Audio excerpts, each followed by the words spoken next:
Hi my families. இன்றைக்கி பார்த்தீங்கன்னா வெனஸ்டேயோட lunch series தான் பார்க்க போகிறோம். இன்றைக்கி லஞ்சுக்கு மஷ்ரூம் பிரியாணி பிளான் பண்ணியிருந்தேன். அதோட எக் கிரேவியும் பிளான் பண்ணியிருந்தேன். மஷ்ரூம் பிரியாணிக்கு பண்ணலான்னு எடுக்கும்போது பார்த்தீங்கன்னா பொட்டேட்டோ இருந்துச்சு. ஸோ அதோட க்ரீன் பீன்ஸ் இருந்துச்சு. அது எல்லாமே போட்டு பண்ணலான்னு சொல்லிட்டு பிளான் பண்ணிட்டேன். ஸோ வெயில் பார்த்தீங்கன்னா ரொம்ப நாள் ஏதோ ஒரு 10 டேஸாக வெயிலே இல்லாத மாதிரி இருந்துச்சு மதுரையில். ஒரு மணி மழை பெய்ய மோடம் போட அப்படியே இருந்துச்சு. அம்மா மசால் ஜாமான் அரைக்கிறதுக்கு எடுத்து வைக்க உள்ளே வைக்கின்றாங்க. ஒரு வழியை எனக்கு அடிக்கவும் அப்படியே எடுத்து வெயிலில் வச்சாச்சு. ஏன்னா வெயிலில் வச்சு அப்புறம் வறுத்துட்டு அரைச்சாதான் அந்த மசால் ரொம்ப நாள் கெட்டு போகாமல் இருக்குன்னு சொன்னாங்க.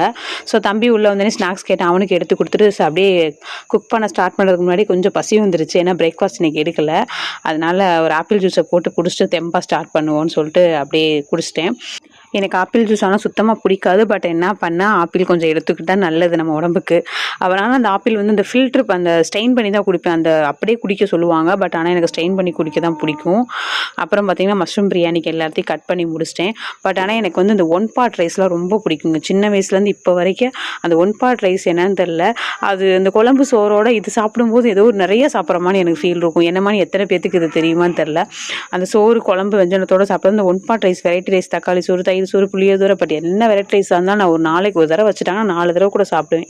ஸோ அதே மாதிரி தான் இன்றைக்கும். பட் ஆனால் இன்றைக்கி எங்கள் நேரத்துக்கு பார்த்தீங்கன்னா கேஸ் வேறு வீட்டில் தீர்ந்து போச்சு. அப்புறம் கரண்ட் அடுப்பு வச்சுருந்தோம். அதில் தான் சமைக்க ஸ்டார்ட் பண்ணிட்டேன்.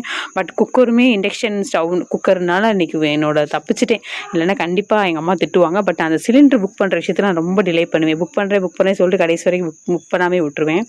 ஸோ கடைசியாக ரைஸ் வந்துருச்சு. ரைஸ் டேஸ்ட்டாக இருந்துச்சு. கிரேவி சுமாராக இருந்துச்சு. ஸோ அந்த பிளாக் பிடிச்சிருந்தா லைக் பண்ணி சேனலை சப்ஸ்கிரைப் பண்ணிடுங்க.